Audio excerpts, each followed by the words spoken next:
Hey everybody, welcome back to the channel. You saw the link, the title for today's video. It's about the Highlifter 2-inch lift kit. I'm just going to measure before and after of the lift kit and show you guys how the lift kit works and how to make it adjustable if you choose to do so.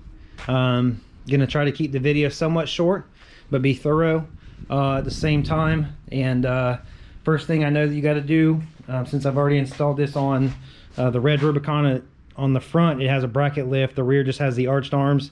I don't use the Highlifter kit, but I thought it'd be fun to review the Highlifter Bracket lift on Ducky and see if it's breaking axles, see if it holds up to how we ride, which a lot of times is pretty slow. We don't always full send if we can kind of just get through something. But anyways, so without going too much further into it, let's get started.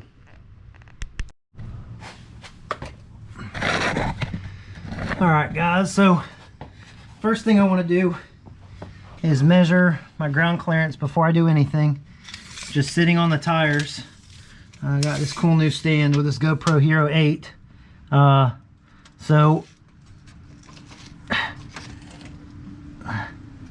not including the little bumps under here, the lowest part of this bumper, of this skid plate, is right at 14 inches of ground clearance, if you can see that. So I'm going to take that with our starting number. Now that's with max preload on these shocks also. I'm going to bump it down to the stock setting. I think it comes on number 2, and see what we get after the install. But 14 inches up front.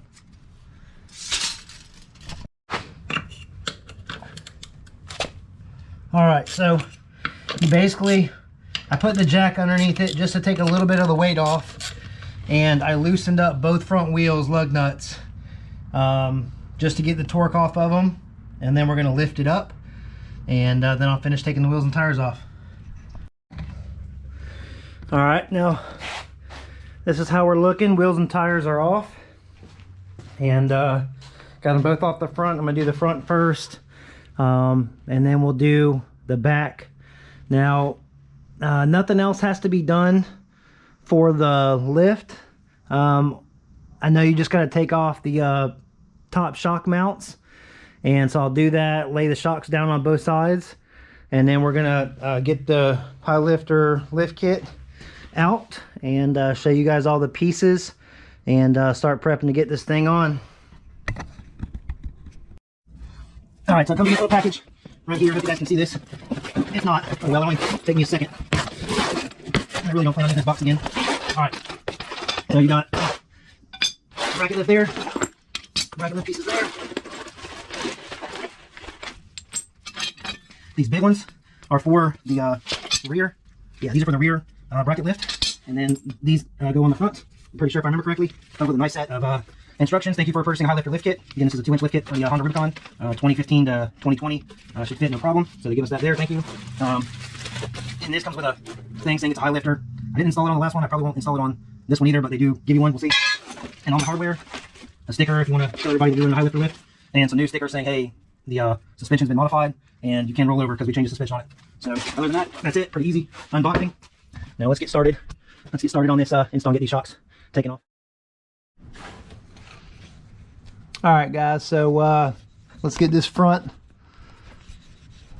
lift taken off. What I found works easiest is I just put a 14mm socket with a ratchet on the back, and then a 14mm wrench up front. These are two 14s, and working with the little bit of space that I have here, I'm gonna try and get this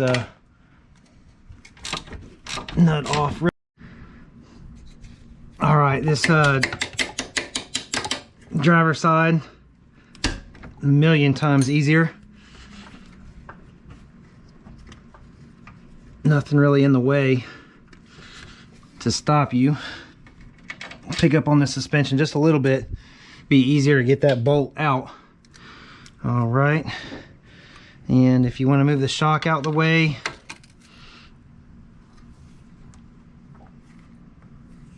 It's the same 14 millimeters.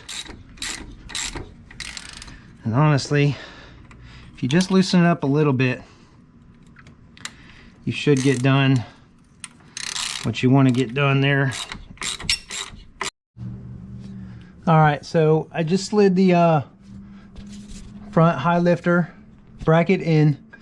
The lift point comes farther down, and the reason why it's like that is because it's going to basically push the arms down, increase your axle angle to give you more lift, so that you have less down travel but more static ride height. First, we're going to drop this bolt through. I'm going to throw this washer in here. That just keeps the space, get your lift. And then you need one of the tabs down here to mark, and it's going to go like that to match the other side, and then put a lock nut on the back. All right, just going to set that loose for now, and that's what it's going to look like right there. I'm going to do the same thing to the other side, and then we'll tighten it up. Your stock shock bolts were 14 millimeter. These Highlifter bolts are 17 millimeter. So you just want to grab your 17 millimeter ratchet and like a 17 millimeter socket, and tighten that down, and then you'll be ready to slide your shock back into there. Put a washer on in there with it, and then reattach your shock, and your front bracket lift will be done. Pretty easy. All right, so now with the bracket mounted up top, I want to throw the shock up there. Grab another bolt, and you want to stick your bolt and a washer in between the shock, okay? And then take another washer right there and put it in between the new eyelet, and then push it through the hole. Okay, so there's your bracket lift. All right, and then just that nut will go on there, your lock nut also. All right, so you got that done. Gives you a little bit of lift, and we'll get this thing tightened up after I get the other side mounted on there as well. All right, guys, now with your 17, except for that's still a 14, and I wasn't ready. 17 millimeter socket and your 17 millimeter wrench. You should be able to tighten up your bracket lift up here. Man, it's dirty underneath here. Hard to wash. That mud gets bad and sticks to everything.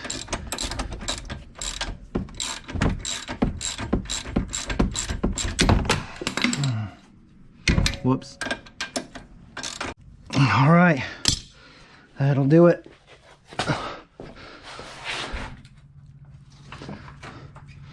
Woo, piece of crap. All right.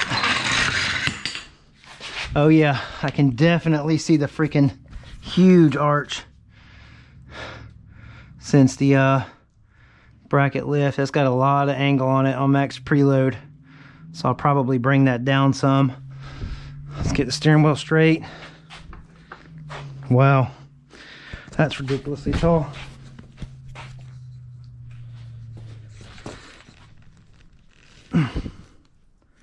Pretty big. Let's see what it comes out to be. All right, so I'm back up underneath this thing. It was 14 inches with the preload maxed out, and with no preload, or with max preload still, looks like I gained 1.5 inches. So I'm at 15.5 at the same spot that I was in before. All right, so 1.5 inch lift. Can you see? Yep. All right, so bringing you back to the stock, the back of the Rubicon, stock, no lift. With max preload, I was at 15.5 inches up front of ground clearance. When I brought it down to the third setting, bounced it a couple times, rechecked it, it left me right at 15 inches of front clearance. So I'm gonna leave it there. The suspension's not maxed out. I can get another 1/2 inch of lift on it up front when I'm ready, but an inch over what it was before would be nice. And it's adjustable just by the preload. I can get that extra 1/2 inch out of it if I need it, but I want to see how the 1 inch does first before we go crazy with it. So on the back, underneath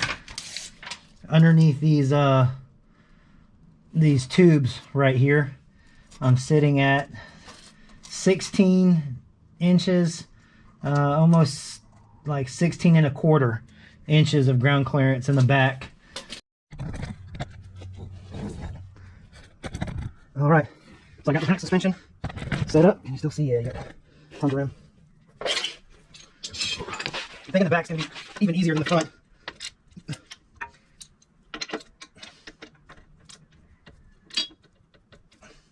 Set it on loosen instead of tighten.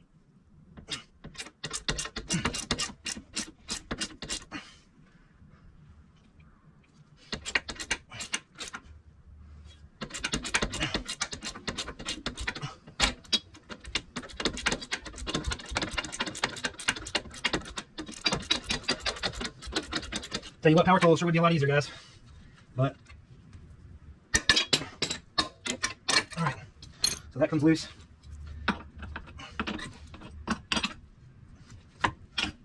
Might have to take that off. And we're gonna do the same thing on the other side.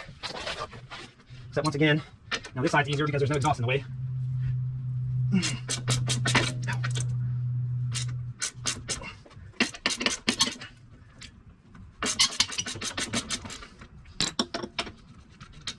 Take that off. All right.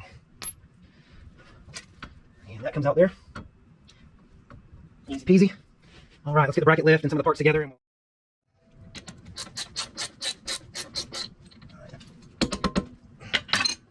There we go. 17.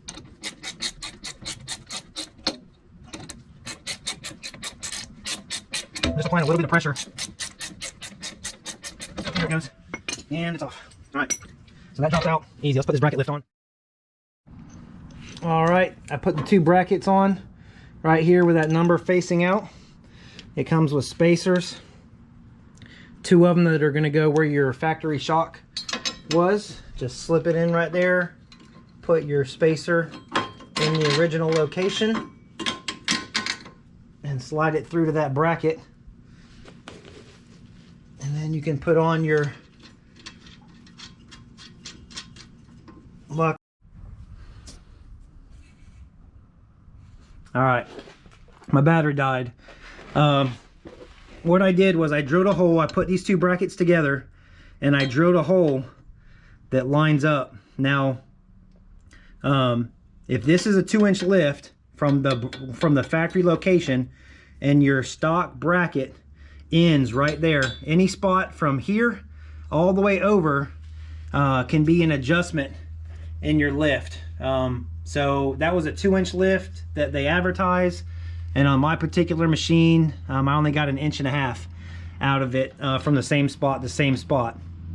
When I went down to preloads, it went down another 1/2 inch. So basically, I'm ending up with only 1 inch more of lift than what I started out with.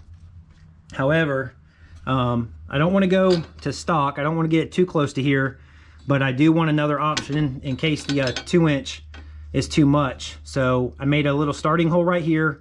Once I go to the store and get a bigger drill bit, I can drill this hole bigger, and same thing on the other side, and then have an adjustable lift. So I can go anywhere from, let's say this is 2-inch to 1.5 inches.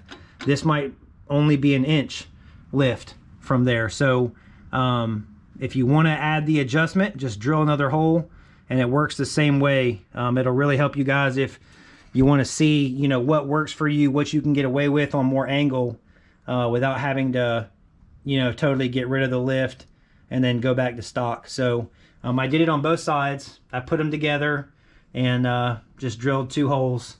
Everything lines up perfectly, and all you got to do, like I said, is drill the hole bigger.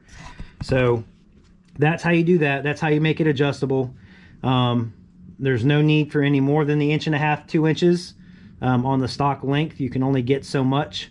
If you need to go more than that, then you basically need to buy a Catvos lift, or just keep throwing on bigger and bigger tires and do the rear raked arms and stuff like that. You can run up to a 34, 35. So let's get this lift finished.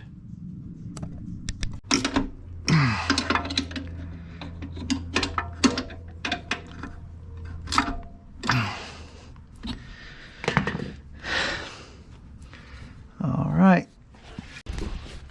and that's it, guys. That is installed on the bike. Hey guys, we got the back, I got the wheels torqued down 60 foot-pounds. I got the bracket lift installed. Seen plenty of these. I was at 16 1/4 with just max preload before we put this bracket lift on. Now we're gonna see what it is with the bracket lift on. Let's see what it comes out to.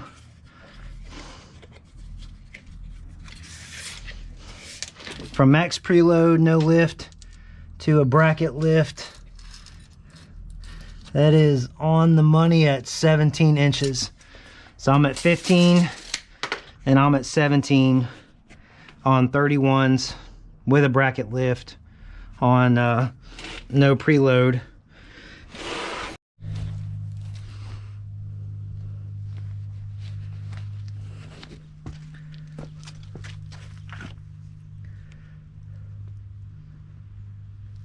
Pretty big. I think she's ready for her Fat Daddy's trip. I got some spare axles just in case, but old Ducky's ready to go. Some new ground clearance. Freaking tall.